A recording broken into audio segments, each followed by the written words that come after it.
Hello to all student. Hello to all student. Hello, I'm Sonia Digwa. Today we have started our next session or lecture which would be dependent on the subject is advanced auditing. As you know, we have started our first chapter of advanced auditing is introduction and standard on auditing. Okay, we have taken all four parts before lecture and before on the last videos, and now we have taken our last session of this first chapter which would be dependent on verification and valuation of asset and liabilities. So I'd make a next slide, move to. So in last session we have to study about verification and valuation in detail. Okay, so first of all I make in move to a next slide. In next slide, we have to study first of all introduction of verification. So first of all, I will read whole concept which are shown in this video. In introduction of the most important duties of an auditor. One of the most important duties of an auditor to audit accounts of a company or a concern to verify the assets and liability in the balance sheet of a business concern or a company. Okay, so one of the most important duty है whether a company appointed an auditor, कोई भी company auditor को appoint करती है किसके लिए, to complete and verify their books of account, ताकि auditor जो बुक्स ऑफ अकाउंट्स प्रिपेयर कर सके. Books of account in the sense their financial statement in the sense their balance sheet and profit and loss account. और उन balance sheet और profit and loss accounts को, जैसे कि हमने लास्ट सेशंस में भी देखा इस चैप्टर में, कि ऑडिटिंग के डिपेंडेंट क्या है, ऑडिटर को सारे अकाउंट्स प्रिपेयर करने हैं books of account, and then उनको पूरा प्रोसीजर फॉलोअप करना पड़ता है, उसे ऑडिट प्रोग्राम कहते हैं. एंड देन उनको सारे के सारे स्टेप्स फॉलोअप करने पड़ते हैं to make an auditing of a company. इसमें concern in the sense company लिखा गया है, अगर आप लोगों को अंडरस्टैंड नहीं हो पा रहा तो कंसर्न इज कंपनी. तो यानी कि मोस्ट इंपॉर्टेंट ड्यूटी ऑडिटर की क्या रहती है, कोई भी कंपनी के रिलेटेड जो कंपनी उसे अपॉइंट कर रही है to done auditing, to conducting an auditing, तो उसकी मेन मोस्ट इंपॉर्टेंट ड्यूटी रहती है to verify each and every financial statements of a business. Financial statement in the sense profit and loss account और balance sheet. Profit and loss account के अंदर जो भी items आए गए हैं, जो भी in a balance sheet, in a trade debit side और ना क्रेडिट साइड, जो भी प्रॉफिट एंड लॉस अकाउंट के हैं, तो ऑडिटर को each and every item verify करना है कि हाँ that where are balance sheet and profit and loss account will be properly allocated, properly done. This is the most important duty of an auditor. So verify is the meaning is, so first we have to take understand about the verification meaning in detail and move forward to the next slide. So first we understand verification in the sense verification में auditor क्या identify करता है, to verify each and every activities of an balance sheet और activities of the company. Okay, तो verification in the audit sense में अगर हम लोग क्या कहेंगे, first we are read verification means proving the truth and confirmation. Verification का मतलब क्या शो करता है कि क्लैरिटी शो करता है, कोई भी कंपनी को ट्रूथनेस वेरीफाई करता है. ऑडिटर की रिस्पॉन्सिबिलिटी क्या कह रहा है, to prepare a balance sheet और verify each and every item fairly, truth manner में. ओके, यानी कि एकदम प्रॉपर तरीके से, स्वतंत्रता से वो यानी कि एक आइटम को वेरीफाई कर सके और उन आइटम्स को प्रॉपरली एलोकेट कर सके और उन पे अपनी ट्रूथ एंड फेयर ओपिनियन देख सके. तो वेरिफिकेशन का मतलब ये होता है. Second on meaning we have to understand verification, the auditing process in which auditor satisfy himself with the actual existence of assets and liabilities appearing in the statements of financial position. ये जैसे मैंने आपको अभी detail में बताया था. Verification क्या है, the most important in audit process. Verification at the end of auditing के लिए करी जाती है. जब हम ऑडिटिंग पूरी कंप्लीट कर देते हैं, हमारी सारी प्रोसीजर फॉलो करते हैं, जस्ट लाइक ऑडिट प्रोग्राम, हमने ऑडिटिंग प्रिपेयर करी, फिर हमने ऑडिटर प्रोग्राम फॉलोअप किया, देन उन आइटम्स को प्रॉपरली एलोकेट कर दिया, बैलेंस शीट के अंदर पुट ऑन कर दिया, देन लास्टली बैलेंस शीट और प्रॉफिट एंड लॉस अकाउंट को ऑडिटर क्या करता है, वेरीफाई करता है हिमसेल्फ, खुद चेक करता है each and actual assets and liabilities कि जो actual assets and liabilities existence है, जो आइटम्स में एंट्रीज में लिखा गया है वही हमने जो ट्रांजेक्शन्स में हमें प्रॉपर जो रिसीप्ट्स और पेमेंट्स हमें दिए गए थे इनके बैलेंस शीट और एसेट्स एंड लायबिलिटीज़ के, वो प्रॉपरली एलोकेटेड हैं और प्रॉपरली बैलेंस शीट के अंदर पुट ऑन है। तो ऑडिटर की रिस्पॉन्सिबिलिटी होती है जब वो ऑडिटिंग प्रोसेस पूरी वेरीफाई करता है तब उसे ये सारी चीज़ें एसेट्स और लायबिलिटीज़ प्रॉपरली चेक करनी है कि वो अपनी प्रॉपर प्लेस पे है। जस्ट लाइक करंट एसेट अपने करंट प्लेस पे है, फिक्स एसेट प्लेस पे है इन एसेट साइड, और लिएबिलिटी साइड्स पे हम लोग क्या देखेंगे, just like capital, creditors, bills payable, तो वो एक्चुअली वेरीफाई हैं, वो एक्चुअली पोजीशन में है। ये ऑडिटर की रिस्पॉन्सिबिलिटी रहती है कि उन्हें ईच एंड एवरी आइटम्स को वेरीफाई करें। Okay, now we move forward to next slide. Next slide में हम लोग क्या देखेंगे, objective of a verification. Objective of a verification, main objective of verification का क्या है, कोई भी कंपनी के लिए वो क्यों ये वेरीफाई करती है ईच एंड एवरी आइटम्स को। Okay, first is to show the correct valuation of asset and liabilities के, यानी ये क्या शो करेगा, वेरिफिकेशन क्या शो करेगा एक कोई भी कंपनी की, कि दैट जो करेक्ट वैल्यू है कि हाँ जो उनका आइटम्स की वैल्यू थी, अमाउंट की जो एंट्री थी, जो यानी कि सपोज टू बी 500 था, अगर 5000 था दोनों का, यानी कि एसिड साइड पे if suppose to be 5 lakh है एसिड साइड का, तो प्रॉपरली तरीके से बैलेंस शीट भी प्रॉपरली 5 लाख पे कंप्लीट हो, यानी कि दोनों का क्या शो करेगा, correct valuation of balance sheet and ऐसे कि दोनों स्टेबल है क्या नहीं। ओके, तो फर्स्ट पॉइंट ये आइडेंटिफाई करेगा, अगर वेरिफिकेशन प्रॉपरली रहेगी तो इन दोनों चीज़ों का बैलेंस आइडेंटिफाई होगा कि बैलेंस शीट जो एसिड साइड अगर if suppose to be 5 lakh में डन पूरा वेरीफाई हो रही है, तो एसिड साइड और लिएबिलिटी साइड प्रॉपरली 5 लाख पे क्लोज हो रही है या नहीं। ओके, सो फर्स्ट पॉइंट ये ऑब्जेक्टिव है to adopt verification. Second is whether we know a balance sheet to give true and fair view of a business. तो बैलेंस शीट के अगर हम लोग यानी कि प्रॉपरली वेरीफाई कर रहे हैं ईच एंड एवरी आइटम्स, जब हम बैलेंस शीट में कोई भी ईच एंड एवरी आइटम्स को वेरीफाई करते हैं तो ऑडिटर क्या दे पाएगा, because of verification they give true and fair view of the business affairs on a balance sheet. तो वो उनको क्या दे सकता है, truth and fair view on a balance sheet. Okay, तो सेकेंड पॉइंट में ये चीज़ ऑब्जेक्टिव में वेरीफाई होगा। Third, to find out the ownership and title of the assets. सो तो बिकॉज ऑफ वेरिफिकेशन जो भी कंपनी की ऑडिटर प्रिपेयर करता है, वेदर वो जब चेक करता है, वेरीफाई करता है, तो दे कैन नो क्या, जो पहले वो उसे पता चलेगा कि हाँ कि ये कंपनी किसके ओनर, इसका ओनर कौन है और किस कंपनी के अंडर ये रजिस्टर्ड है।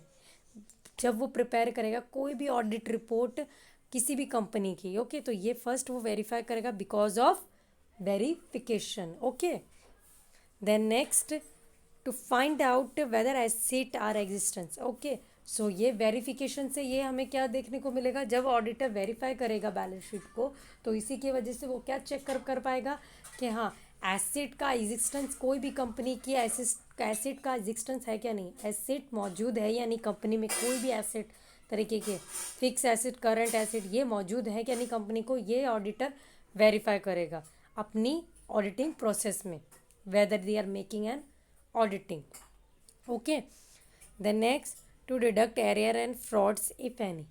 बिकॉज ऑफ वेरिफिकेशन से हमें क्या फ़ायदा होता है ऑडिटर को, कि वो एरियर और फ्रॉड अगर किसी ने मेक किया है, किसी ने डन करा है, किसी स्टाफ मेंबर से या किसी ने भी मेक करा है, तो उसमें इजीली वेरीफाई हो जाता है if they are making an auditing. तो ऑडिटिंग के प्रोसेस की वजह से क्या वेरीफाई हो जाता है कि हाँ किसी ने एरियर और फ्रॉड में कंपनी में किसी स्टाफ ने मिस्टेकनली और इंटेंशनली कोई फ्रॉड और एरियर नहीं करा है, तो ये ऑडिटिंग प्रोसेस में because of checking each and every activity और each and every item in the verification, because of, तो इसी की वजह से हम क्या आइडेंटिफाई करेंगे, fraud and arrears because of the process of verification. To find out, next is to find out whether an adequate internal control, acquisition, utilization, disposal of assets, okay, तो इसकी वजह से वेरिफिकेशन की मदद से क्या ऑडिटर को वेरीफाई करने में इजी रहता है कि कौन सा इंटरनल कंट्रोल सिस्टम हम यूज़ कर रहे हैं कोई भी कंपनी को एक्वायर्ड करने में, यूटिलाइज करने में और डिस्पोजल करने में कोई भी एसेट्स को. Okay, then next point, to verify arithmetic accuracy of the account. Verification के टूवर्ड्स, अगे वेरिफिकेशन प्रोसेस क्या है जिसके टूवर्ड्स ऑडिटर वेरीफाई कर सकता है each and every auditing process और ऑडिटिंग एक्टिविटीज़. जब वो ऑडिटिंग प्रिपेयर कोई भी कंपनी का कर रहा है तो वेरिफिकेशन एक लास्ट स्टेज रहती है जिसमें ऑडिटर हर एक पॉइंट्स को आइडेंटिफाई करता है. ओके, तो इसके वजह से वेरिफिकेशन की मदद से ऑडिटर को क्या फ़ायदा होगा कि जो अरिथमेटिकली, जो ग्रामर में मैथमेटिकली वो ईच एंड एवरी अकाउंट्स को चेक कर सकता है कि हाँ, कोई भी आइटम्स की जो वैल्यू, जो ट्रांजैक्शन बुक्स में रिकॉर्डेड किए गए हैं, बैलेंस शीट के अंदर कोई भी आइटम्स की जो वैल्यू दी गई है वो प्रॉपरली डन है क्या नहीं. तो इसकी मदद से, वेरिफिकेशन की मदद से मैथमेटिकली ऑडिटर को बहुत हेल्पफुल रहेगा because to analyse each and every items amount. Okay, next is to ensure that the asset have been properly recorded. तो इसमें क्या है, लास्ट पॉइंट ऑब्जेक्टिव का वेरिफिकेशन का क्या मेन रहेगा. कोई भी कंपनी को वेरिफिकेशन की वजह से ऑडिटर को फ़ायदा क्या रहेगा, लास्ट टू इंश्योर दैट, मतलब ईच एंड एवरी एसेट जो भी है हमारे एसेट साइड पे कंपनी के, each and every asset properly recorded हो रहे हैं बैलेंस शीट में कि नहीं, ये चीज़ें. तो ये ऑब्जेक्टिव्स के हमें क्या शो करते हैं वेरिफिकेशन के. It can be helpful whether we are making an audit process of each and every concern और a company. Move to next slide में हम लोग क्या देखेंगे.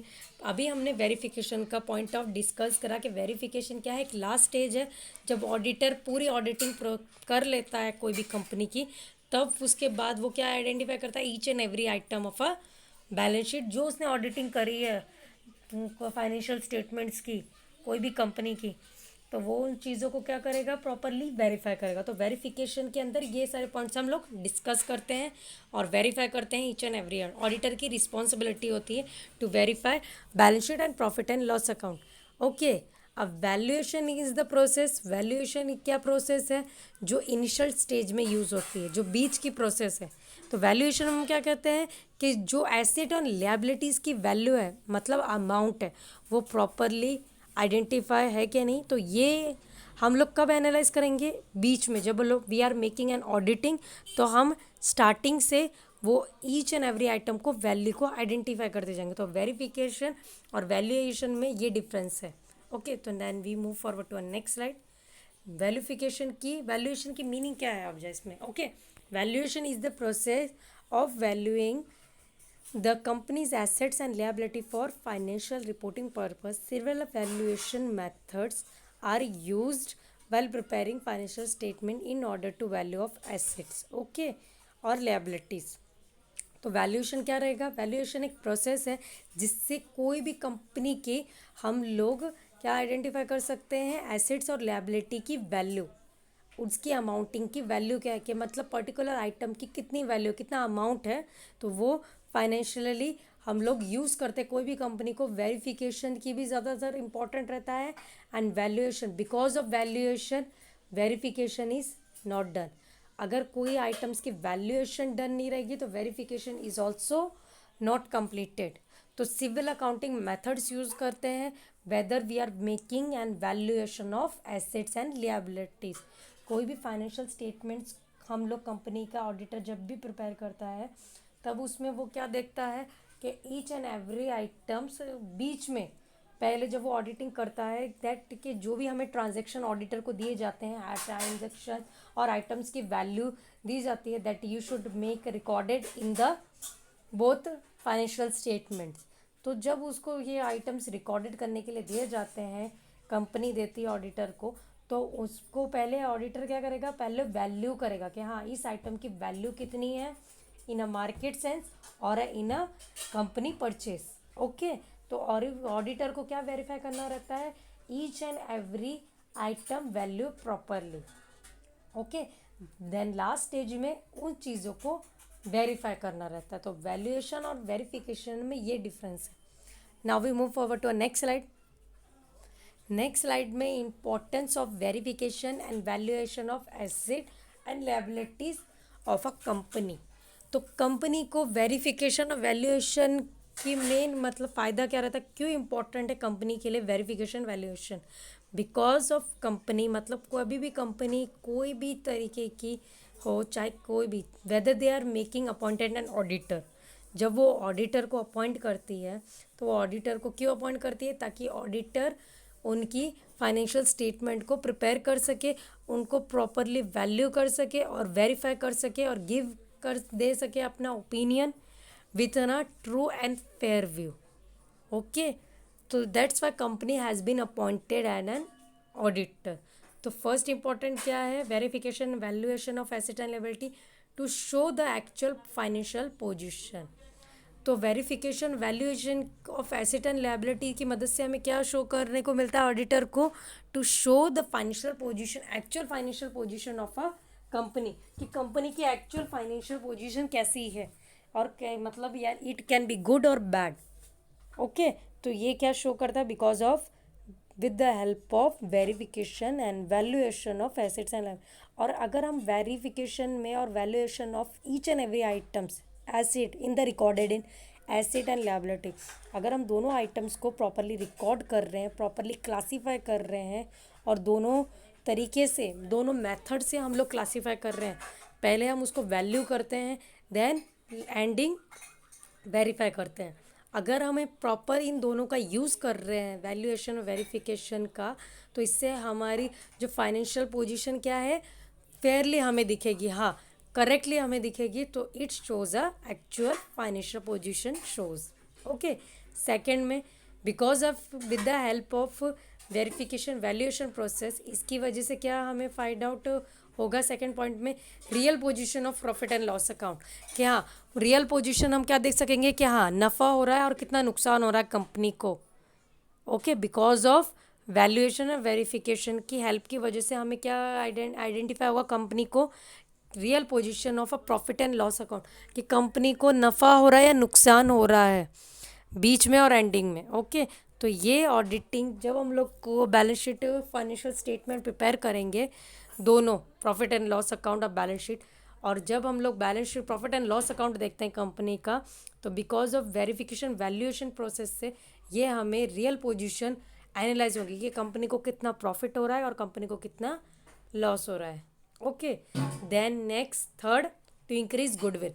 तो कंपनी की अगर गुडविल हम लोग चाहते हैं कि हाँ यस कंपनी की मार्केट पोजीशन अच्छी रहे, कंपनी को प्रॉपरली एक एक्चुअल पोजीशन कॉम्पिटिटिव मार्केट मिले, सो दे अगर वेरिफिकेशन और वैल्यूएशन प्रोसेस हम लोग ऑडिटर यूज़ करता है और ऑडिटर इसी के टूवर्ड्स अपनी ऑडिटिंग प्रिपेयर करता है, तो इससे कंपनी की पोजीशन क्या रहेगी? इंक्रीज होगी, मार्केट में कॉम्पिटिटिव रहेगी, एंड इफ़ अगर उनकी ऑटोमेटिकली अगर कंपनी की पोजीशन इंक्रीज हो रही है, then his goodwill also, company's goodwill also increase. Okay, then fourth point is to assure share holders, to assure share holder, because अगर ऑडिटर अपनी ऑडिटिंग प्रोसेस करता है, जब ऑडिटर अपना पूरा ऑडिटिंग कंडक्ट करता है, अपनी ऑडिटिंग प्रिपेयर करता है और उसमें दोनों फाइनेंशियल स्टेटमेंट्स को वेरीफाई कर देता है प्रॉपरली और उनको वैल्यू करता है और वेरीफाई कर देता है प्रॉपरली, तो ये क्या एक सेटिस्फैक्शन मिलेगा शेयर होल्डर को कंपनी के, कि हाँ अगर वो एक्सप्लेन करने में, अगर वो करने में ट्रूथ एंड फेयरली वो वेरीफाई करेगा और प्रॉपरली उन एक एक आइटम्स को वैल्यू करेगा, तो इससे ऑडिटर को क्या और शेयर होल्डर को, कंपनी को क्या मिलता है? एक अश्योरेंस और एक सेटिस्फैक्शन मिलता है कि that our financial statement and our financial position in a market will be done a flexibly. Okay, now we move forward to next fifth point, easy for sale. So okay, अगर each and every items आप market में sell out करते हैं या कोई भी market में company की पोजीशन रहेगी, बिकॉज उनकी पोजीशन अगर इफ़ कंपनी की शो करेगी अच्छी तरीके से, गुडविल उनकी इंक्रीज होगी, सो कंपनी को क्या रहेगा? कोई भी प्रोडक्ट, कोई भी आइटम जो वो मैन्युफैक्चर कर रहे हैं या कोई भी कंपनी कोई भी प्रोसेस कर रही है, तो उनको क्या रहेगा? ईजीली सेल करना रहेगा उस आइटम को, कोई भी आइटम को मार्केट के अंदर। Okay, next point is easy to get loan. Okay, easy to get loan मतलब अगर ऑडिटर मतलब ऑडिटिंग जब प्रिपेयर करता है कोई भी कंपनी की और जब उन चीज़ों को प्रॉपरली वेरीफाई करता है, वैल्यू करता है, तो वो कंपनी की एक ऑडिटिंग रिपोर्ट बनती है। कंपनी की क्या रहती है? वो auditing report, if auditing report will be given in truth and fair view confirmation with a verify use. जब वेरीफाई करता है तो वो ऑडिटर क्या देता है ऑडिटिंग को ट्रूथ एंड फेयर व्यू. जब वो वैल्यू करता है तो वो उस ऑडिटिंग को क्या देता है एक अपना एक गुड वे और opinion and valuation of asset. तो अगर ये प्रॉपरली डन रहेगा और प्रॉपरली उनकी जो भी फाइनेंशियल पोजीशन डन रहेगी तो इसीलिए वो मार्केट से क्या है इजीली वो लोन ले सकते हैं. मार्केट से वो easily loan they can get a loan towards a market. Okay, next easy to get compensation whether they wanted. Because यानी कि अगर कोई भी कंपनी रजिस्टर रहेगी इंश्योरेंस क्लेम कर सकेगी अगर उनके प्रॉपरली सारे के सारे वैल्यू और जो उनके डाटा हैं रिकॉर्डेड हैं प्रॉपरली उनके ऑडिटिंग रिपोर्ट में सारे के सारे यस कि हाँ proper they have paying tax also proper they are और वो उन्होंने इंश्योरेंस जो भी रहेगा अगर कंपनी की कोई भी डैमेज हो गई है कोई भी पार्ट वगैरह और कोई भी सो दे कैन ईजिली गेट अगर उन्होंने इंश्योरेंस कराया गया और दे ensure mention in a auditing report so they can easily get a compensation towards the insurance company. Okay, so these are the importance of verification and valuation of asset and liability. Now we move forward to a next slide. Next slide में हम difference किस में देख रहे हैं watching और verification में. Okay, तो फर्स्ट पॉइंट में क्या मेंशन है I clearly show is in fasterly I will telling to all the points.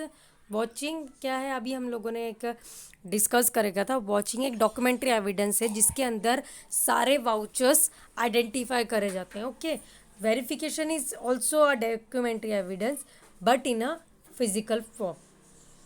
Okay, verification क्या शो करता है सारे आइटम जो भी वॉचिंग के क्या रहते हैं वॉचिंग के अंदर सारे आइटम्स रिकॉर्ड रहते हैं यानी कि watcher in the sense of watcher. Verification में क्या रहेगा कि जो भी आइटम्स वो रिकॉर्ड हुए हैं तो उन जो डॉक्यूमेंट्री एविडेंस को वेरीफाई करना है in a physical stance. Physically मतलब ऑडिटर खुद उन आइटम्स को वेरीफाई करता है. Okay, next vouching examines relating the transaction recorded properly in the books of account.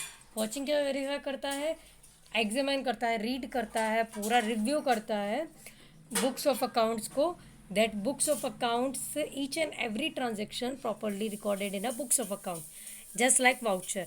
और वेरिफिकेशन में क्या रहता है कि ऑडिटर क्या वेरीफाई करेगा that asset and liability are properly appeared in a balance sheet.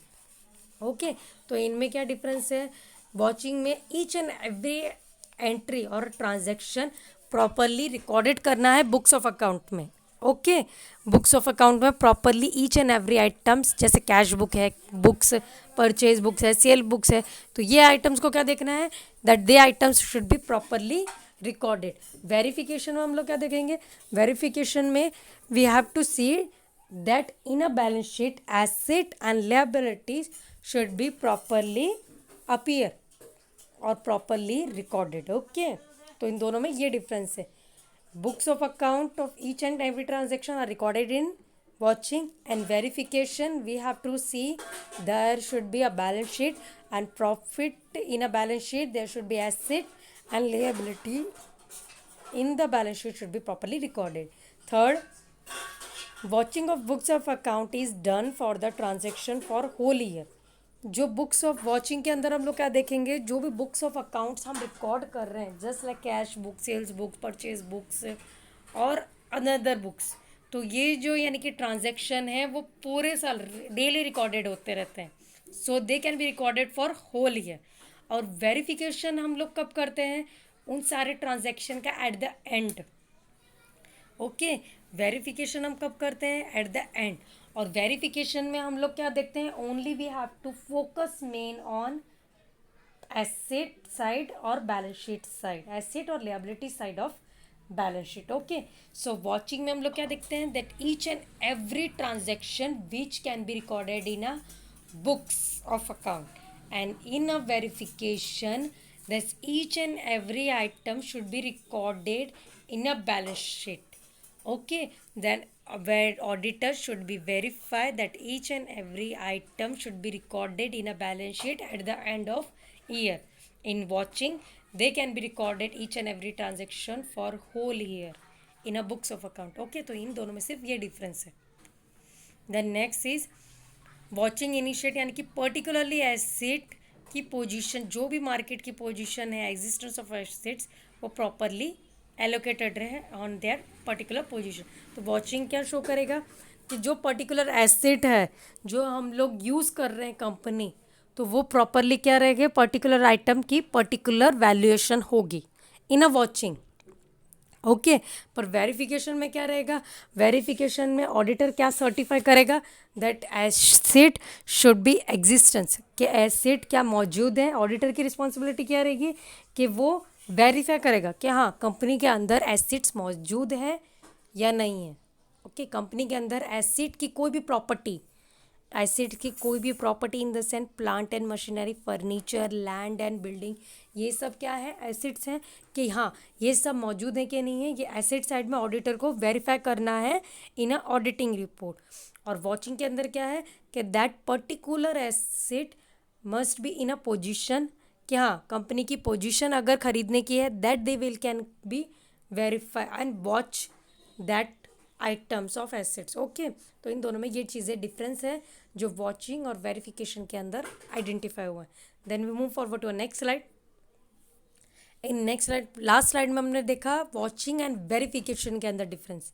Then we have to make a difference between valuation and verification. Verification and valuation.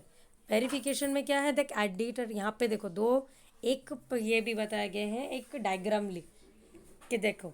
Verification का क्या शो करा है, चेकिंग व्यू, एंड वैल्यूएशन का तोल के अंदर दिया गया कि हाँ वैल्यू कर रहा है मार्केट वैल्यू, प्राइस और लैंड का जो भी वैल्यूएशन. तो ये चीज़ें क्या है, हम वैल्यूएशन और वेरिफिकेशन का, तो आप लोगों को इस डायग्राम के टूवर्ड्सली ईजिली समझ में आ जाएगा कि वेरिफिकेशन और वैल्यूएशन में क्या डिफरेंस है.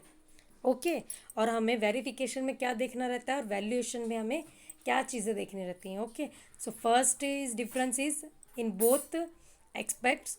Verification can be done in a final work. तो वेरिफिकेशन हम कब करेंगे, एट द एंड.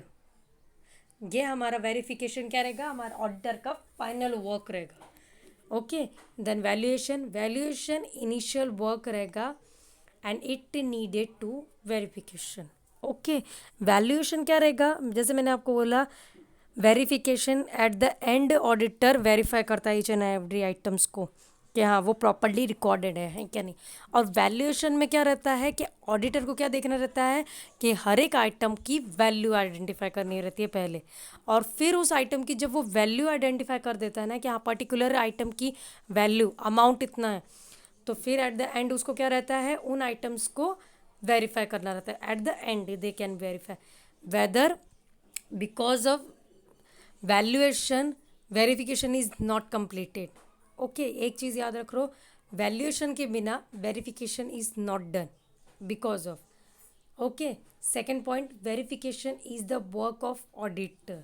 वेरिफिकेशन क्या है, ऑडिटर की रिस्पॉन्सिबिलिटी है क्या, कि वेरीफाई करना each and every item should B recorded in a balance sheet.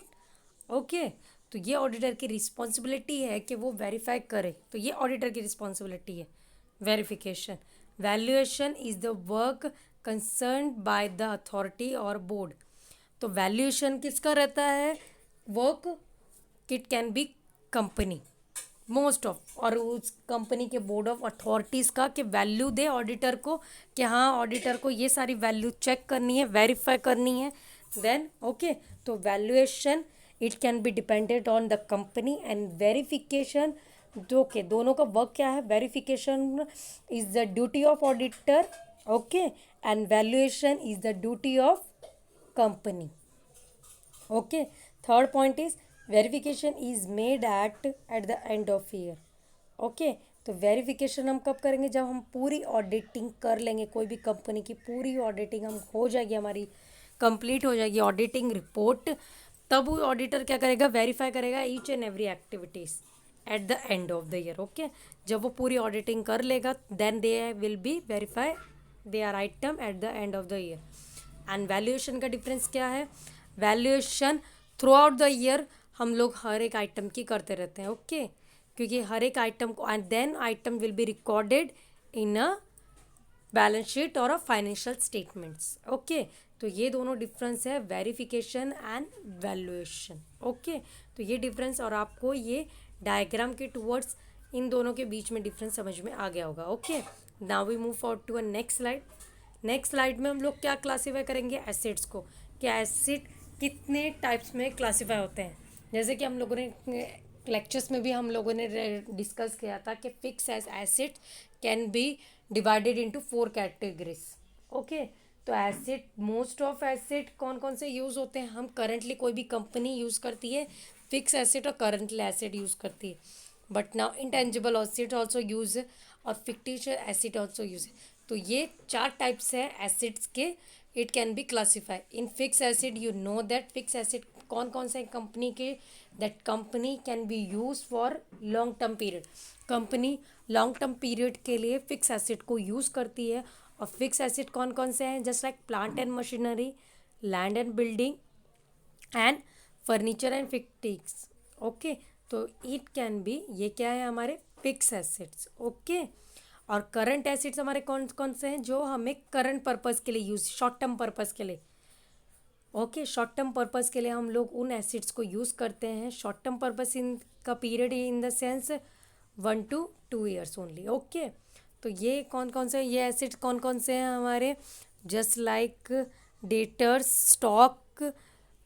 तो ये हम आइटम्स, हम लोग कैश, जो हमें करंट एसेट्स हैं हमारे, जो हमें करंट पर्पस के लिए यूज़ होंगे कोई भी कंपनी को। Intangible asset, intangible asset are those assets which can not seen with your eyes. Intangible assets जो आप देख नहीं सकते but you can use in a company. Okay, fictitious asset, it can be required for the position of a company whether they wanted or in a making an balance sheet process. Okay, or a company. Now we move forward to a next slide. Next slide में क्या identify कराया गया है? In order to verify this item the auditor should be make a difference between 2 properties. Okay, तो 2 properties के अंदर auditor को difference verify करना है। ओके, तो ऑडिटर की मेन, जब वो auditor verification process at the and देखता है तो ऑडिटर को क्या वेरीफाई करना रहता है? फर्स्ट अपनी ऑडिटिंग रिपोर्ट में 2 प्रॉपर्टीज़ का बीच में डिफरेंस बताना रहता है कि हाँ, कोई अगर कंपनी है तो कंपनी का जो लैंड प्रोसीजर है, जो कंपनी की मेन यानी कि जो कंपनी की यानी कि प्रॉपर्टी है, वो सपोज वो कंपनी फ्री होल्ड प्रॉपर्टी है, फ्री होल्ड प्रॉपर्टी है तो वो खुद की उनकी कंपनी है, खुद की उनकी जगह है, तो they can be freely use, company freely use कर सकती है उस प्रॉपर्टी को without any prior permission to the any one else. तो वो फ्री होल्ड प्रॉपर्टी मतलब कंपनी की खुद की प्रॉपर्टी रहती है, उनको फ्रीली यूज़ कर सकते हैं, वो उन्होंने किसी रेंटेड बेसिस पे नहीं ली है। ओके, और lease hold property, if company, अगर कंपनी ने स्टार्ट किया है अपना business but they occupied in a lease hold premises, अगर उन्होंने रेंटेड बेस पे वो अपने जो उन्होंने वर्क कर रहे हैं जहाँ पर वो लोग, वो उन्होंने जो लैंड ऑक्यूपाइड किया है वो रेंटेड बेसिस है तो वो लीज होल्ड प्रॉपर्टी रहेगी। If they hold a property, अगर उन्होंने खुद ने वो प्रॉपर्टी खरीदी है और then they are using freely तो उसको क्या कहेंगे? Free hold property. तो ऑडिटर को इन दोनों प्रॉपर्टीज़ के बीच में डिफरेंस वेरीफाई करना है। Okay, now we move forward to next slide. Next slide में वेरिफिकेशन में हम लोगों को ये सारे पॉइंट्स कंसीडर करने पड़ेंगे जब ऑडिटर वेरीफाई करेगा एसेट्स एंड लिएबिलिटीज़। ओके, तो ये सारे पॉइंट्स जब ऐसे कोई भी ऑडिटर ऑडिटिंग कर रहा है अपनी कंपनी की, कोई भी कंपनी की, which company has been appointed auditor, और जब वो वेरिफिकेशन कर रहा है उस कंपनी के बैलेंस शीट्स को, तो वो क्या देखेगा? दोनों साइड्स के वेरीफाई करेगा, एसेट एंड लिएबिलिटीज़। और जो पॉइंट्स वो क्या वेरीफाई करेगा? उन पॉइंट्स को इन अ ईचली मैनर, कि देखो फर्स्ट पॉइंट वो क्या ऑडिटर देखेगा? That each asset and liabilities currently stated in a balance sheet. तो करंटली वो क्या ऑडिटर फर्स्ट वेरीफाई करेगा कि एसेट और लिएबिलिटी जो भी एसेट्स हैं और लायबिलिटीज़ हैं वो प्रॉपरली यानी कि स्टेटेड है, बैलेंस है in a balance sheet. Okay, second क्या देखेगा कि हाँ जो एसेट एंड लायबिलिटीज़ हैं जो भी accordingly gap, gap means full form is generally accepted accounting valuation principles, तो वो यानी कि करंटली उसके अकॉर्डिंगली वैल्यू है। गाप क्या है, प्रिंसिपल है जो कंपनी फॉलो अप करती है अपने whether they are making and financial statement. तो ये रूल्स एंड गाप के अंदर रूल्स एंड रेगुलेशन मेंटेन रहते हैं जो कंपनी और सिक्के को प्रोसीजर फॉलो अप करना पड़ता है whether they are making and auditing. तो उसके अकॉर्डिंगली ऑडिटर क्या देखेगा, वेरीफाई करेगा कि दैट एसेट और लायबिलिटी करेक्टली वैल्यूड है according to the GAAP. Okay, third auditor को क्या देखना रहता है कि हाँ जो एसेट हैं वो एक्चुअली प्रॉपरली डेटेड है इन द बैलेंस शीट। तो वो देखना है कि जो एसेट डेट वाइज में, जिस एसेट्स को हमने उस डेट में ख़रीदा था या हम लोगों ने परचेज किया था, तो उस डेट वाइज वो प्रॉपरली वहाँ पे मेंशन किए गए हैं, प्रॉपरली रिकॉर्ड करे हैं इन अ डेट वाइज। ओके, तो बैलेंस शीट में ये उसे देखना पड़ेगा ऑफ अ कंपनी के प्रॉपरली कंपनी ने जिस डेट में एसेट्स को परचेज किया था एंड और जो उसका यानी कि परचेसिंग डेट थी तो वो प्रॉपरली एग्जिस्ट है कि नहीं, तो ये कहाँ ऑडिटर को देखना रहता है, वर्क देखना रहता है। और नेक्स्ट पॉइंट में क्या रहेगा, तो कौन कौन से asset which can be freely use हो रहे हैं और उनका चार्जेस कितना है ये ऑडिटर को वेरीफाई करना है। ओके, और उनको कितना कैश एक्वायर्ड हो रहा है तो ये ऑडिटर को वेरीफाई करना रहता है कि एसेट्स कौन कौन से एसेट्स कितने उसके चार्जेस हैं, कितने हमें अमाउंट में परचेज करने हैं। और सेल अगर हम लोग का कभी भी अगर एसेट्स हमारे ख़राब हो रहे हैं तो कितने आइटम में हम लोग कितने अमाउंट में उसे सेल कर सकते हैं मार्केट में, तो ये ऑडिटर को वेरीफाई करना है in a freely manner. Okay, then last is that no liability on the date of balance sheet have been omitted। वो देखेगा कि कोई भी liability उन्होंने omitted नहीं करी है, बैलेंस शीट के अंदर से क्या है कोई भी omitted नहीं करी यानी कि रिमूव तो नहीं करी है। तो ये ऑडिटर को क्या देखना रहता है, ये सारी चीज़ें whether they are making verification of an asset and liability. तो ये सारे पॉइंट्स क्या करने रहते हैं ऑडिटर को कंसिडर करने रहते हैं जब वो वेरिफिकेशन करता है एसेट्स और liability in the balance sheet of a company और concern. Okay, now we move forward to next slide. Next slide में वही बताया गया है फ्री होल्ड प्रॉपर्टी। मैंने आप लोगों को अभी बताया था कि डिफरेंस ऑडिटर को क्या वेरीफाई करना है फ्री होल्ड प्रॉपर्टी में और लेस होल्ड प्रॉपर्टी में, लीज होल्ड प्रॉपर्टी में। फ्री होल्ड प्रॉपर्टी मतलब जो खुद की ऑनर की खुद की freely they can be use by the owner, जो ऑनर फ्रीली यूज होता है, यानी कि free hold property in the sense अगर आप लोगों को सिंपल वे में करूँगी तो ऑडिटर जो कंपनी की खुद की ऑक्यूपाइड प्रॉपर्टी है, जो कंपनी ने खुद ने वो प्रॉपर्टी को ख़रीदा है, उस पे उन्होंने अपना बिजनेस सेट आउट किया है और उस बिजनेस को वहाँ पे उन्होंने सेट आउट करने के बाद उस प्रॉपर्टी को फ्रीली यूज़ कर रहे हैं। ओके, तो उस लैंड को वो क्या यूज़ कर रहे हैं, फ्रीली यूज़ कर रहे हैं उस प्रॉपर्टी को, तो वो क्या होगी फ्री होल्ड प्रॉपर्टी। ओके, तो कंपनी की खुद की वो प्रॉपर्टी है, they can not give any kind of rent towards any one. तो फ्री होल्ड प्रॉपर्टी मतलब फ्री फ्रॉम होल्ड। ओके, तो कंपनी की वो खुद की ओनर की खुद की प्रॉपर्टी रहेगी वो, तो फ्री होल्ड प्रॉपर्टी का ये है। और जो उस प्रॉपर्टी को यानी कि उस लैंड को यूज़ कर रहे हैं फ्रीली, तो ओनर कभी भी उसको वो बेच सकता है अपने वे में, जब उसको अगर कहेगा तो वो उसकी खुद की प्रॉपर्टी रहेगी, तो फ्री होल्ड प्रॉपर्टी का ये है। ओके, देन नेक्स्ट में तो फ्री होल्ड और यानी कि प्रॉपर्टी को जब ऑडिटिंग हम करते हैं फ्री होल्ड प्रॉपर्टी की, तो वेरिफिकेशन में ऑडिटर को क्या क्या प्रोसीजर फॉलोअप करने पड़ते हैं, तो यानी कि कभी भी वो जब यानी कि वेरीफाई कर रहा है कंपनी ऑडिटिंग रिपोर्ट कर रहा है, तो फर्स्ट ऑफ ऑल उसे रिपोर्ट देनी रहती है कि हाँ ये प्रॉपर्टी ऑडिटर की यानी कि कंपनी की खुद की है या तो यानी कि सेल्फ ऑक्यूपाइड है और रेंटेड बेसिस नहीं है। ओके, तो ऑडिटर को ये वेरीफाई करने के लिए ये सारे प्रोसीजर फॉलोअप करने पड़ते हैं। ओके, तो the auditor should examine the title deed, मतलब टाइटल डीड्स में क्या शो करेगा कि हाँ जो यानी कि ओनर ने अगर वो प्रॉपर्टी खुद परचेज करी है, खुद खरीदी है, तो उसके अकॉर्डिंगली एक कॉन्ट्रैक्ट रहता है, तो उसे कॉन्ट्रैक्ट को क्या कहेंगे, टाइटल डीड्स कहेंगे। तो हाँ वो ऑडिटर जो कंपनी है जिसके नाम पे यानी कि वो ऑडिटर जो उसके क्लाइंट है उसके नाम पे प्रॉपरली वो स्टेटेड है या नहीं है, ये ऑडिटर को फर्स्ट देखना रहता है।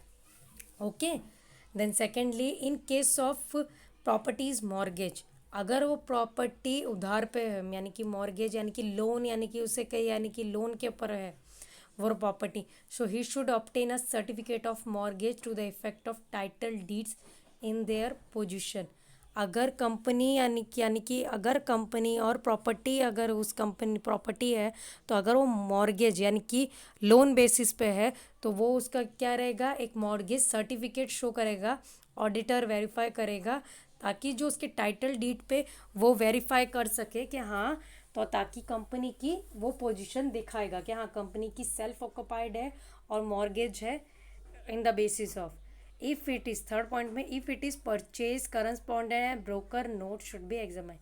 और अगर यानी कि फ्री होल्ड प्रॉपर्टी ओनर की खुद की प्रॉपर्टी रहेगी तो ओनर ने अगर वो परचेज करी है किसी भी ब्रोकर से और परचेज करी है तो ये ओनर को जो किसी भी ओनर से परचेज ब्रोकर से परचेज करी है और वो तो ऑडिटर को वो एग्जामाइन करेगा वो चीज़ भी कि हाँ उन्होंने कब परचेज करी थी और क्या यानी कि कितने अमाउंट में परचेज करी थी, और ये सारी चीज़ें ऑडिटर ऑल्सो चेक करेगा whether they are making an auditing. Okay, और फोर्थ पॉइंट में इफ द यानी कि अगर क्लाइंट ने खुद ने कंस्ट्रक्ट करी है उस बिल्डिंग को तो ऑडिटर ये सारी चीज़ें भी वेरीफाई करेगा, इसका एक सेपरेटली सर्टिफिकेट वो कंपनी से रिसीव करेगा, बिल्डर से, जो बिल्डर में कंस्ट्रक्ट कर रहा है, कॉन्ट्रैक्टर, बिल्डर और कॉन्ट्रैक्टर। अगर यानी कि क्लाइंट ने खुद ने कंस्ट्रक्ट करने के लिए अगर अपनी बिल्डिंग दी है तो अगर वो बिल्डिंग किस पोजीशन में कंस्ट्रक्ट हुई है बिल्डर और कॉन्ट्रैक्टर, तो ऑडिटर ऑल्सो क्या रिसीव करेगा, एक certificate of receive from builder और आर्किटेक्टर और paper in a document paper. Okay, तो ऑडिटर इनकी भी एक सेपरेटली रिपोर्ट प्रिपेयर करेगा whether they are verifying properties assets. Okay, तो एसेट्स के अंदर ये सारी चीज़ें वेरीफाई होंगी कि प्रॉपर्टी फ्री होल्ड पे है और लीज होल्ड पे है। ओके, तो ये ऑडिटर को वेरीफाई करना रहता है। फर्स्ट उसको क्या वेरीफाई करना है कि जो टाइटल डीड है उस पर क्लाइंट का नेम मेंशन है क्या नहीं है। सेकेंडली कि अगर वो प्रॉपर्टी जो है वो ऑडिटर की यानी कि सपोज कंपनी की यानी कि प्रॉपर्टी है, ओनर की प्रॉपर्टी है बट वो मॉर्गेज पे है, तो वो ऑडिटर क्या वेरीफाई करेगा कि उसे यानी कि एक सर्टिफिकेट ऑफ मॉर्गेज दे सके ताकि कंपनी की एक्चुअल पोजीशन शो हो कि हाँ कंपनी के आज अभी position it can be based on loan basis पे है अभी। ओके, अगर company if the company have to purchase from any one यानी कि अगर उन्होंने प्रॉपर्टी परचेज करी है किसी से भी, ब्रोकर से, किसी से, तो उसका क्या है एक प्रॉपरली वो भी चीज़ें परचेज की डेट, टाइम और किस बेसिस पे खरीदी है, तो ये चीज़ें भी ऑडिटर वेरीफाई करेगा इन ऑडिटिंग रिपोर्ट। ओके, कि audit of a free hold property. और फोर्थ, जो अगर ऑडिटर यानी कि क्या देखेगा कि अगर किस कंपनी के ओनर ने उस बिल्डिंग को कंस्ट्रक्ट करने के लिए दिया गया है तो ऑडिटर जिस भी कॉन्ट्रैक्टर को, आर्किटेक्ट को और बिल्डर को, तो ऑडिटर उनसे क्या करेगा, एक सर्टिफिकेट इशू करेगा और रिसीव करेगा उनसे ताकि इन अ पेपर बेस, ताकि वो आगे तक इन अ नेसेसरी पेपर और डॉक्यूमेंट में रहे। तब कभी भी ऑडिटर अगर कोई भी कंपनी यानी कि अपना देख सके कि दैट कि हाँ उन्होंने कंपनी कंस्ट्रक्ट कब करी थी, तब उन्हें डेट वाइज वो सारी चीज़ें मेंशन रहे उस वाइज में, तो ये सारी चीज़ें अगर वेरीफाई होंगी तो ऑडिटर को आगे भी फ़ायदा रहेगा अपनी कंपनी को फॉर्म करने में, बिल्डअप करने में और अपनी प्रॉपर्टी पे प्रॉपरली राइट करने में। अगर कोई भी सपोज कोई भी राइट अगर अगेंस्ट करेगा तो अगर उनके पास ये सारे डॉक्यूमेंट्स रहेंगे, ये सारे चीज़ें वेरीफाई रहेंगी, तो कोई भी यानी कि if third party can not oppose towards the company. Okay, और फिफ्थ पॉइंट में if the client's own staff member are also engaged in this construction, the auditor should reasonable basis of allocation of wages, supervisor charges has been adopted। अगर यानी कि constructed, अगर यानी कि company जो उसका क्लाइंट है, ओके, ऑडिटर का जो भी क्लाइंट है, ओनर सपोज अगर उनका खुद का स्टाफ भी उसका यानी कि उस कंपनी को कंस्ट्रक्ट करने में इंगेज हुआ है तो ऑडिटर उनको यानी कि प्रॉपरली क्या वेरीफाई करेगा कि हाँ उनका क्लास यानी कि जो यानी कि और कंपनी के सारे वेज यानी कि वर्कर्स हैं तो उन्हें कंपनी कितना वेजेस दे रही है और उन्हें सुपरवाइज कितना कर रहे हैं, चार्जेस कितने, तो ये सारी चीज़ें भी क्या है, इन सारा वेजेस, मेहनताना कितना दे रही है और सुपरवाइज़र के चार्जेस कितने हैं, तो ये सारी चीज़ें भी क्या है, प्रॉपरली ऑडिटर को वेरीफाई करनी रहती हैं, whether they are making and auditing of a company of his client. Okay, तो ये सारी चीज़ें ऑडिटर को देखनी रहती हैं। Then next slide, lease hold property. Lease hold property यानी कि free hold property owner use कर सकता है and a freely hold. Okay, और लीज होल्ड प्रॉपर्टी में क्या डिफरेंस है, सिर्फ lease hold property temporary base रहती है। ओके, तो लीज होल्ड प्रॉपर्टी टेम्पररी मतलब क्या है कि ऑडिटर यानी कि कंपनी को कि हाँ they can hold a land with a lessee और अ टेनेंट्स। ओके, तो वो किससे खरीदेंगे, टू अ लैंडलॉर्ड। ओके, तो वो यानी कि उसके क्या रहेंगे, ओके तो कि वो खरीदार रहेंगे। लीज होल्ड प्रॉपर्टी के अंदर डिफरेंस क्या है कि that property should B occupied on rented basis. Rented basis मतलब किस समय के लिए उन्होंने उस टाइमिंग पे लिया है, that they can purchase a property on a rented basis, कि हाँ पर monthly they can paid a rent okay of their property for using that property. तो लीज होल्ड और फ्री होल्ड प्रॉपर्टी में ये डिफरेंस है। लीज होल्ड प्रॉपर्टी के अंदर ओनर को रेंट देना पड़ता है जिससे वो प्रॉपर्टी ऑक्यूपाई कर रहा है, खरीद रहा है, वो सॉरी खरीद नहीं रहा है, जिस प्रॉपर्टी को वो यूज़ कर रहा है उस प्रॉपर्टी को, तो उसको वो यानी कि उसका वो चार्जेस क्या करेगा, जिससे भी वो उसने ऑक्यूपाई करी है तो उसको वो चार्जेस पेड अप करेगा। ओके, और फ्री होल्ड प्रॉपर्टी, तो फ्री होल्ड प्रॉपर्टी ओनर्स की खुद की प्रॉपर्टी रहेगी तो उसको वो अपने अकॉर्डिंगली अपने प्रेफरेंस से वो यूज़ कर सकता है एनी वन टाइम्स। ओके, और लीज होल्ड प्रॉपर्टी में क्या डिफरेंस रहेगा कि हाँ जिससे यानी कि द ओनर्स परचेसिंग मतलब जिससे भी वो यानी कि प्रॉपर्टी होल्ड कर रहा है, जिसकी प्रॉपर्टी वो यानी कि यूज़ कर रहा है तो वो उसी के अकॉर्डिंगली उसे यूज़ करनी है, उसी के बेसिक्स पे। Okay, because it the property should be based on rented. Okay, so lease और property should be based on किसी की personal property we can be use by a company. Okay, तो ये इन दोनों में डिफरेंस है। और ओके जैसे हम लोगों ने वहाँ पर यानी कि फ्री होल्ड प्रॉपर्टीज़ में ऑडिटर को क्या चीज़ें वेरीफाई करनी थी कि उसका ऑडिटर का कंपनी क्लाइंट का टाइटल प्रॉपर्टी पे मेंशन है या नहीं है। यहाँ भी ऑडिटर को क्या देखना है कि जो यानी कि ऑडिटर को क्या में मेंशन करना है कि अग्रीमेंट कि कितने समय तक के लिए अग्रीमेंट लीज अग्रीमेंट किया है, यानी कि कोई भी प्रॉपर्टी का कितने यानी कि टाइम ड्यूरेशन तक के लिए, तो ये ऑडिटर को प्रॉपरली के यानी कि वैल्यू करना है कि प्रॉपर्टी को कितने ड्यूरेशन तक में कितने टाइमिंग तक यूज़ कर सकता है। ओके, तो ये क्या रहेगा, इस अग्रीमेंट को क्या करेंगे, लीज अग्रीमेंट। तो ये ऑडिटर को वेरीफाई करना रहेगा फर्स्ट। ओके, सेकंड में उसको क्या है, कौन कौन सी टर्म्स और कंडीशन, अगर वो लीज होल्ड प्रॉपर्टी को कोई भी यानी कि यूज़ कर रहा है कि ओनर, तो उसे क्या रहेगा अकॉर्डिंगली जिसकी प्रॉपर्टी वो ऑक्यूपाइड कर रहा है उसके अकॉर्डिंगली उसे यूज़ करना पड़ेगा वो प्रॉपर्टी को। और जो भी उसकी यानी कि टर्म्स एंड कंडीशन रहेगी लैंडलॉर्ड टेनेंट की, तो उसी के अकॉर्डिंगली खरीद जिसकी वो यानी कि प्रॉपर्टी है उसी के अकॉर्डिंगली वो यानी कि यूज़ करेगा उस कंपनी को। ओके, उसी के अकॉर्डिंगली, तो ये ऑडिटर को वेरीफाई करने पड़ेंगी terms and condition also. Third कि हाँ एनुअली वो डिप्रिशिएशन कितना पेड अप कर रहा है, टोटल कॉस्ट ऑफ लीज, कि हाँ लीज का यानी कि रेंट कितना दे रहा है वो और उसका टोटल डिप्रिशिएशन कितना देगा in a company at the end of to the lease, rent कितना पेड अप करेगा। तो ये सारी चीज़ें ऑडिटर को क्या करनी पड़ेगी, वेरीफाई करने करेगा। If the property are sublet the auditor should be agreement examine agreement enter into a sub lease. Okay, तो अगर वो प्रॉपर्टी सबलेट यूजिंग में है तो auditor should be verified a agreement. तो ऑडिटर क्या मेंटेन करेगा, agreement also between both parties जो ऑक्यूपाइड कर रही है and that party should given a property for using. Okay, तो ये सारी चीज़ें ऑडिटर को वेरीफाई करनी है whether they are making a verification of lease hold property.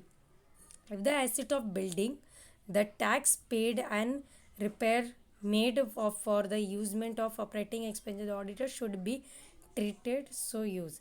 अगर मतलब यानी कि जो टेनेंट्स के प्रॉपर्टी है, जिसकी मतलब प्रॉपर्टी है वो, तो उसकी जो बिल्डिंग्स है, टैक्स है, कोई भी रिपेयर एक्सपेरिमेंट्स हैं, तो अगर वो चार्जेस हैं तो वो सारे चार्जेस ऑल्सो इंक्लूडेड किस में रहेंगे, सारे के सारे ऑपरेटेड एक्सपेंडिचर्स में रहेंगे, और वो सारे प्रॉपरली नोटेड करने पड़ेंगे ऑडिटर को whether they are making an auditing of lease hold property. Now we move forward to a next slide.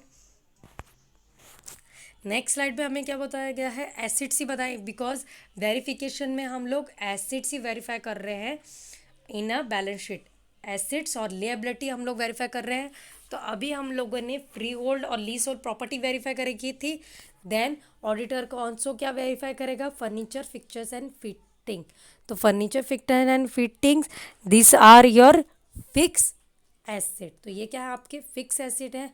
It can be occupied for a current accounting period. Auditor को क्या verify करना पड़ता है कि हाँ, डीलर्स ने कितने टाइमिंग कि कौन सी टाइमिंग पे कितने प्राइस में ये खरीदे थे, यानी कि फर्नीचर्स को और फिक्चर्स ये हम लोगों ने कितना अमाउंट में परचेज़ किया है, इनके डिप्रिसिएशन चार्जेस कितने हैं हम पेड अप करेंगे, और ये हमें कितना furnitures and fixture return of देंगे, और इसका मतलब क्या है, यानी कि इनकी वर्किंग लाइफ कितनी है। तो ये सारी चीज़ें ऑडिटर को वेरीफाई, जब भी वो अगर कोई भी फर्नी फर्नीचर कोई भी कंपनी के लिए प्रॉपर्टी परचेज करता है, कोई भी कंपनी, तो ऑडिटर क्या करता है, वेरीफाई क्या करेगा कि हाँ, उस एसेट की ड्यूरेशन पीरियड कितना है, हाँ, और उससे किससे कितने टाइमिंग में किससे ख़रीदा था, they which person we are purchasing, उसके डिप्रिसिएशन चार्जेस कितने हैं, वो कितना रिटर्न ऑफ दे रहा है, यानी कि return of in the sense कि क्या हाँ, जितने अमाउंट में परचेज करा था उतने अमाउंट में उसने हमें कितना आउटपुट हमें उसने कंपनी ने दिया है, और उसकी वर्किंग लाइफ, प्रॉपर्टी की वर्किंग लाइफ कितने तक है। ओके ओके, तो ये सारी चीज़ें ऑडिटर को वेरीफाई करना रहती है whether they are seen asset side of fix assets. Okay, तो ये सारी चीज़ें जब वो क्या वेरीफाई करेगा कि एसेट्स जो फर्नीचर्स हैं उनकी कितने पीरियड तक वो चलेंगे, एसेट्स कितने पीरियड तक वो वर्क करेंगे, कितने टाइमिंग तक, और की लाइफ कितनी है। Okay, in case of furniture fix on wholly sold premises, the whole cost should be written off over the lease of their estimated working life which is very shorter। अगर यानी कि furniture fixtures और fittings जो charges हैं वो भी जो यानी कि अगर लीज होल्ड प्रीमाइसेस पे हैं, तो जो भी उनका पूरा कॉस्ट रहेगा वो किसे दिया जाएगा, लेसी को दिया जाएगा, और उसकी वर्किंग लाइफ टोटली लेस रहेगी। Okay, then we move forward to next slide. Next slide में हम लोग क्या देखेंगे, plant and machinery. Plant and machinery also अगर कंपनी परचेज करती है प्लांट एंड मशीनरी, तो वो किसके परचेज करती है, एट अ लॉन्गर पीरियड। कितने ड्यूरेशन के लिए यूज़ कंपनी परचेज करती है, लॉन्गर पीरियड, ताकि उनकी मशीनरी ज़्यादा से ज़्यादा आइटम्स को मैन्युफैक्चर कर सके, और वो हर एक आइटम्स को मैन्युफैक्चर करती है। Machinery can be use by company to manufacture a product और अ आइटम। ओके, तो ऑडिटर को क्या, जैसे कि ऑडिटर को फर्नीचर फिक्चर्स में देखना पड़ता था कि हाँ, कि फर्नीचर्स हम फिक्चर्स हम कितने टाइमिंग के लिए यूज़ कर रहे हैं, क्या हमें उसे कितना सुरेश। इसी तरीके से ऑडिटर को ये चीज़ें यहाँ भी वेरीफाई करना है कि मशीन वो कब परचेज कर रहा है, कितने अकाउंटिंग पीरियड में, करंट अकाउंटिंग पीरियड में उसने परचेज करी है, और इसने किससे खरीदी है वो, यानी कि और अग्रीमेंट कितना हुआ, वेंडर्स मतलब सेलर्स, और वो शुड बी वेरीफाई। तो ये सारी चीज़ें ऑडिटर को वेरीफाई करनी रहती हैं वेदर दे आर कंडक्टिंग और मेकिंग एन ऑडिटिंग। तो ये सारी जो आइटम्स की डेट्स रहती हैं, पर्टिकुलर आइटम जो भी कंपनी ने प्रॉपर्टी, और जो भी प्रॉपर्टी और कोई भी आइटम्स हैं जो एसेट्स हैं और लायबिलिटीज़ हैं परचेज करी हैं, ऑक्यूपाई करी हैं, तो ये सारी चीज़ें ऑडिटर को एग्जामिन करनी रहती हैं कि प्लांट रजिस्टर करना पड़ता है कि हाँ, प्लांट प्रॉपरली रजिस्टर है इन अ पर्टिकुलर अमाउंट और कॉस्ट, यानी कि रिकॉर्ड है, सेल्स और डिप्रिसिएशन प्लांट का चार्जेस कितने हैं, डिप्रिसिएशन अमाउंट क्या है, प्रॉपरली रजिस्टर नहीं। तो ये सारी चीज़ें ऑडिटर को एग्जामिन करना रहता है। ओके, इन केस यानी कि अगर कोई item plant and machinery scrap हो गई है, यानी कि ख़राब हो गई है, डिस्ट्रॉय हो गई है, तो अगर उसे ऑडिटर यानी कंपनी सेल करना चाहती है, तो यानी कि इफ़ दे आर, यानी कि अगर उन्हें प्रॉफिट हुआ है या लॉस हुआ है उस कंपनी प्लांट को बेचते समय, प्रॉपर्टी को बेचते समय, तो यानी कि प्लांट एंड मशीनरी को बेचते समय उन्हें प्रॉफिट हो रहा है या लॉस हो रहा है, तो ये सारी चीज़ें एस्टिमेट कौन करेगा? ऑडिटर। और उन्हें ये चीज़ें करेक्टली एग्जामिन करना है कि हाँ कंपनी को, यानी कि कंपनी को प्रॉपर्टी प्लांट एंड मशीनरी को बेचते समय, आइटम को बेचते समय प्रॉफिट हुआ है या लॉस हुआ है। ओके, तो ये चीज़ें क्या है?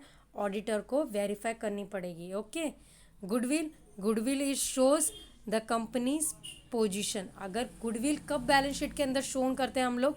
Whether it is purchase. और गुडविल कब शो की, कौन सी साइड शो करी जाती है? एसेट साइड को। ओके, और गुडविल क्या शो करती है? कंपनी की actual position in a market.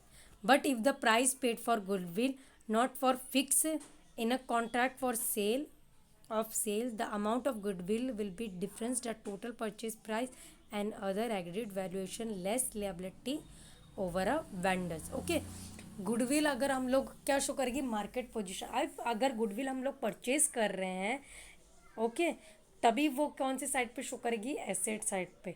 In case अगर गुडविल परचेज करी जा रही है in a cost basis, purchase amount में है, अगर उसने प्राइस पेड कर नहीं करा है in a fix amount basis पे, कॉन्ट्रैक्ट उनका जो है, तो वो क्या डिफरेंस शो करेगा?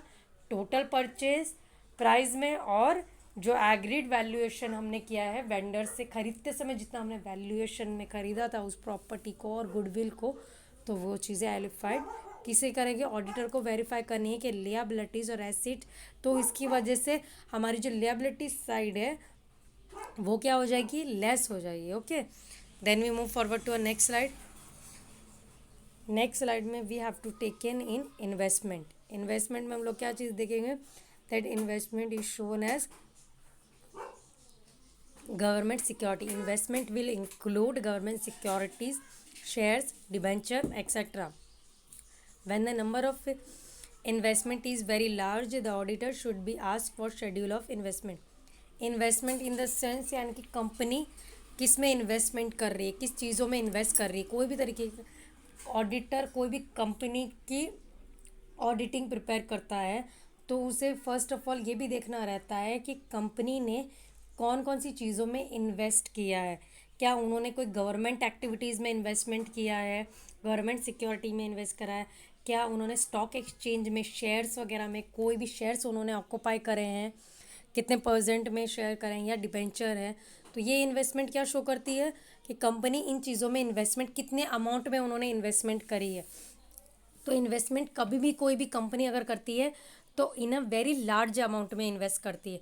तो ऑडिटर को ये सारी इन्वेस्टमेंट की, जो भी क्लाइंट की जितनी भी इन्वेस्टमेंट रहेगी, जो ऑडिटर का क्लाइंट रहेगा जिसकी वो ऑडिटिंग कर रहा है, तो उसकी जो सारी की सारी चीज़ें इन्वेस्टमेंट्स की, कि हाँ उसने कौन कौन सी चीज़ों में इन्वेस्टमेंट करा है, कौन सी डेट में इन्वेस्ट किया है, उसका पर्टिकुलरली नाम क्या है उस सिक्योरिटीज़ का, क्या वो नॉमिनल है, मार्केट बेस में कौन कौन सी मार्केट प्राइस वैल्यू में उसने इन्वेस्टमेंट करा है, उसका क्या साइज़ है इन्वेस्टमेंट का, कितने अमाउंट में है।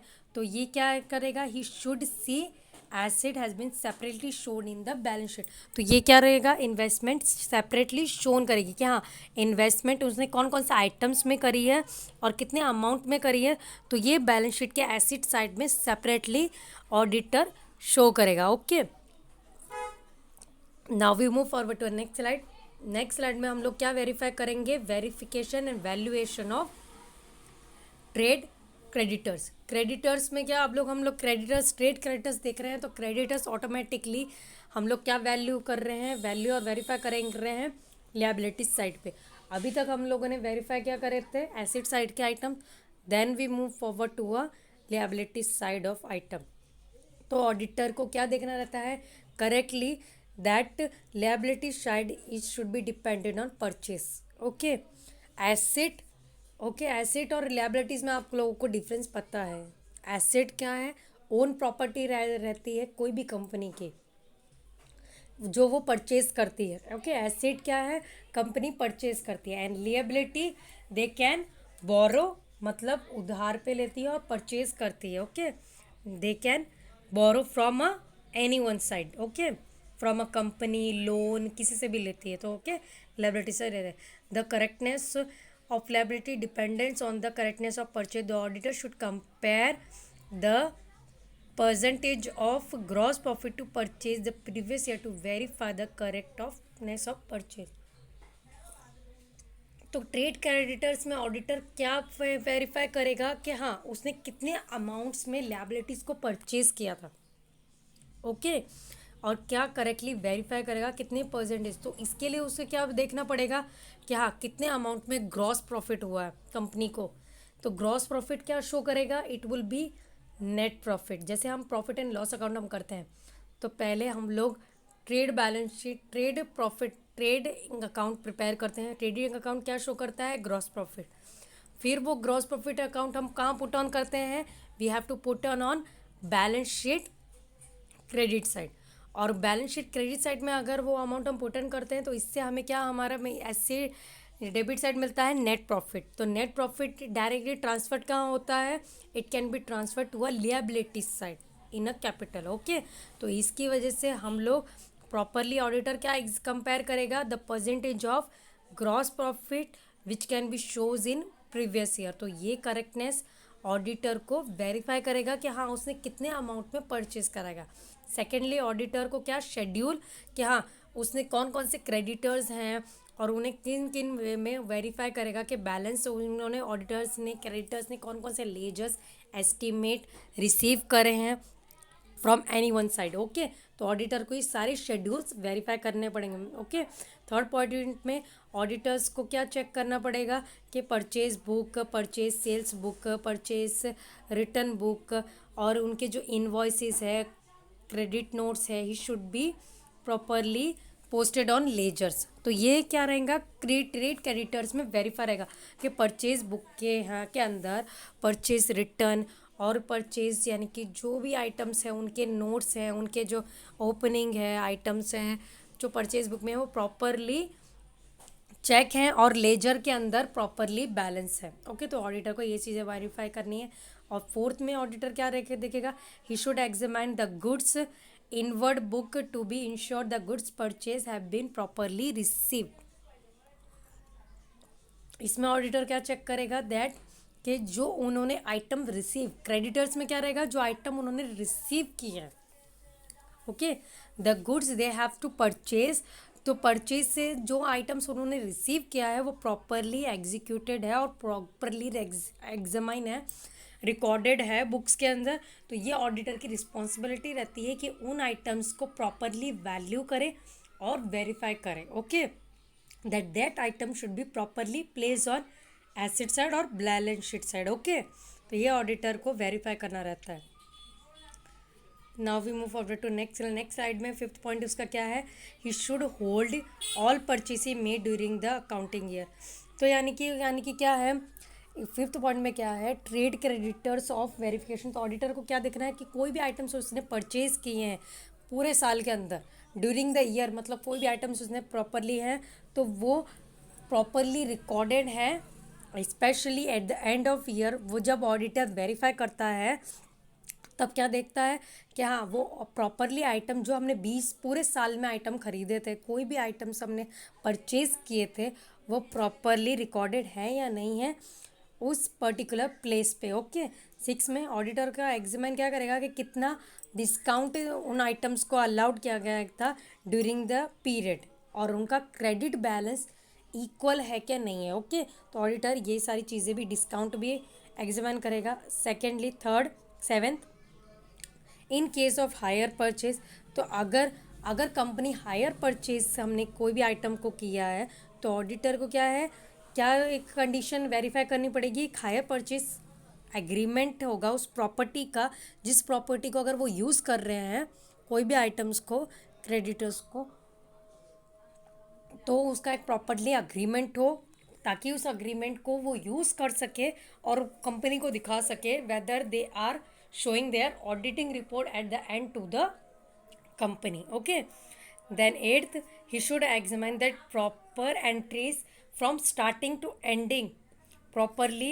जो भी एम्प्लॉयज़ हैं जो उन्होंने एंट्री करी थी एट द बिगिनिंग स्टार्टिंग से जो एंट्री एम्प्लॉयज़ को उसने वर्क दिया था ऑडिटर ने, तो उसने जो वर्क उसने एंट्री उनको रिकॉर्डेड करने के लिए दी थी एट द बिगिनिंग और at the ending as well, तो वो एडिटर क्या करेगा, स्टार्टिंग से जो बिगिनिंग की एंट्रीज रहेंगी, स्टार्टिंग की और एंडिंग की एंट्रीज जो भी रहेंगी, तो सारी एंट्रीज को ऑडिटर प्रॉपरली चेक करेगा कि एंट्रीज प्रॉपरली उनकी प्रॉपरली प्लेस हैं और रिगार्ड हैं on to their words. Okay, in case of any depth, next last 9 point है, in case of any depth is found unpaid for long term. Depth मतलब अगर कोई कर्जा, कर्जा डेप्थ मतलब कर्जा अगर उन्होंने बहुत समय तक के लिए यानी कि भरा नहीं है, तो उसके अकॉर्डिंगली क्या है, ऑडिटर एक इंक्वायरी रिपोर्ट प्रिपेयर करेगा और क्या एक वेरीफाई करेगा कि हाँ कि ये आइटम्स क्रेडिटर को प्रॉपरली पेड नहीं हुआ है और ये आइटम मिस प्रॉपरली यूज़ हो रहा है। ओके, तो ये ऑडिटर की रिस्पॉन्सिबिलिटी है कि इन चीज़ों को भी वेरीफाई कि यानी कि जो अमाउंट कर यानी कि लोन यानी कि किसी का अगर किसी से लिया हो, डेप्थ अमाउंट कर्जा अगर किसी से लिया है, इन केस ऑफ क्रेडिटर किसी से भी लिया है, तो वो अगर अमाउंट बहुत टाइम से पेड अप नहीं करा जाए और वो इन अप्रोप्रिएटली यूज़ हो रहा है, मिस अप्रोप्रिएटली, तो ऑडिटर ये सारी चीज़ें भी आइडेंटिफाई करेगा उस अमाउंट को भी। Okay, now we move forward to next slide. Next slide में हम लोग क्या कर रहे हैं, वेरीफाई कर रहे हैं, verify valuation of bills payable. Bills payable, okay, bills payable कौन सी साइड को शो करता है, bills payable will be shown on liability side. Okay, credit creditors और बिल्स पेएबल लिएबिलिटी साइड पे शोन अप करा जाता है। ओके, तो बिल्स पेएबल ऑडिटर की रिस्पॉन्सिबिलिटी क्या रहेगी, whatever the bills they are paid, जो भी बिल्स यानी कि कोई भी टाइमिंग पे रहते हैं, तो बिल्स यानी कि प्रॉपरली बिल्स पेएबल बुक में रिकॉर्डेड हो। जैसे कि तो ऑडिटर की रिस्पॉन्सिबिलिटी क्या रहती है कि उन आइटम्स को जो भी उसने शेड्यूल जिसको रिस्पॉन्सिबिलिटी दी है कि हाँ ये बिल्स जो वो पेड अप कर रहा है तो वो प्रॉपरली रिकॉर्ड करे, तो वो प्रॉपरली क्या एनालाइज करे, जो बिल्स पे बुक है वो बिल्स पेबल का अकाउंट में प्रॉपरली डन रहे। तो इसके लिए ऑडिटर क्या वेरीफाई करेगा, जो यानी कि जो बिल्स पेड अप हुए हैं, तो इसके लिए ऑडिटर क्या कंपेयर करता है, bills payable book and bills payable account, कि दोनों प्रॉपरली प्लेस हैं या नहीं, कि हाँ दोनों के अमाउंट इक्वल है क्या नहीं। तो ये ऑडिटर की रिस्पॉन्सिबिलिटी है to examine bills payable amount. Okay, secondly तो okay, bills payment after balance sheet date. If suppose अगर यानी कि बिल पेड हुआ है after a balance sheet date, यानी कि इफ़ बैलेंस शीट की डेट हमने कब तक हम वेरीफाई करी है, 31 मार्च तक।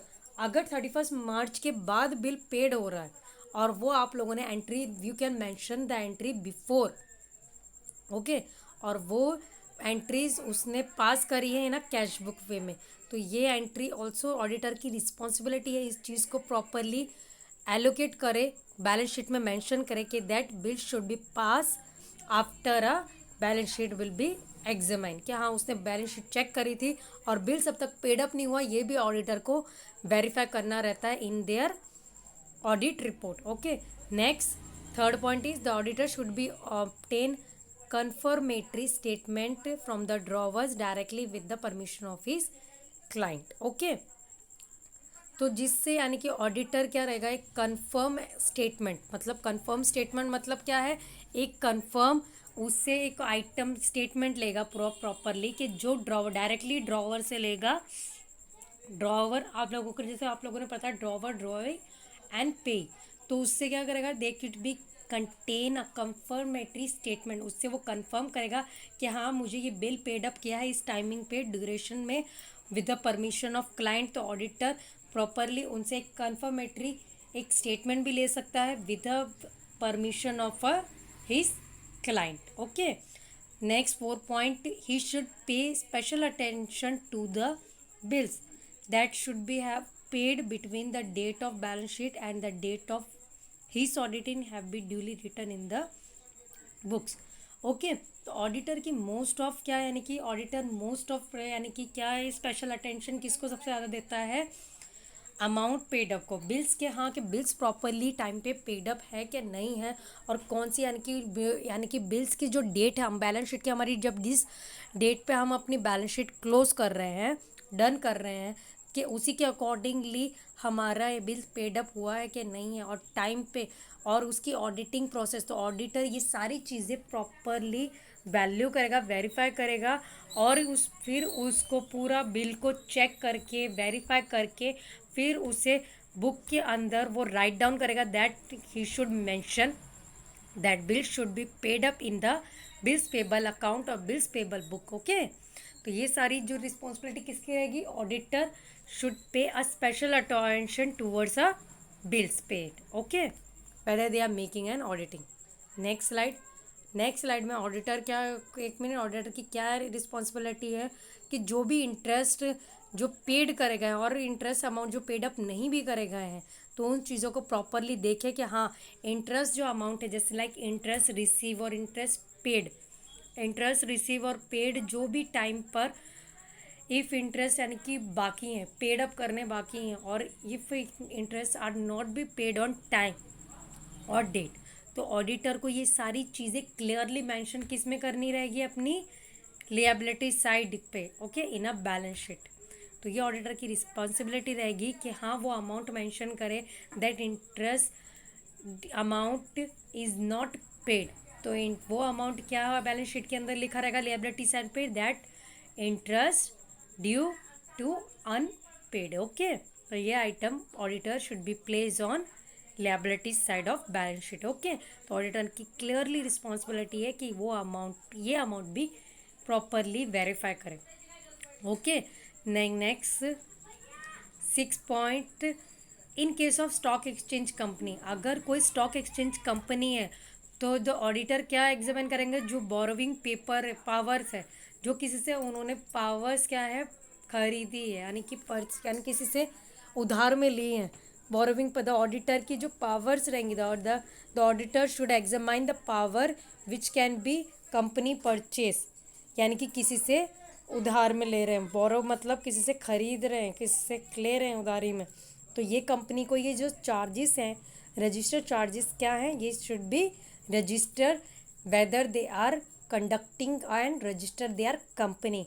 तो ये जो अगर कंपनी, तो ऑडिटर को ये सारी चीज़ें भी वेरीफाई करेंगी कि हाँ बोरोविंग चार्जेस वो किस कंपनी से परचेस कर रही हैं, बोरोविंग परचेस कर रही हैं, कौन सी कंपनी से बोरो कर रही हैं, और उनके रजिस्टर चार्जेस क्या हैं, if they are also the, तो ऑडिटर को ये सारे रजिस्टर चार्जेस ऑल्सो ये रजिस्टर चार्जेस वेरीफाई करने हैं, और कंपनी किसके अकॉर्डिंगली रजिस्टर्ड है, if company have been registered according to a memorandum और आर्टिकल ऑफ एसोसिएशन, तो ऑडिटर को ये सारी चीज़ें भी वेरीफाई करनी है, अपनी ऑडिटिंग रिपोर्ट में रजिस्टर करना है, कंपनी को बताना है कि कौन कौन सी borrowing power they can be borrow from another company, और उसकी रजिस्टर डेट क्या थी, उसके रजिस्टर पीरियड कौन सा था, टाइमिंग क्या है, and the date they have been register and according to which way they have register according to the association, according to memorandum of association and article of association। okay, तो auditor should be verify the each and every activities of their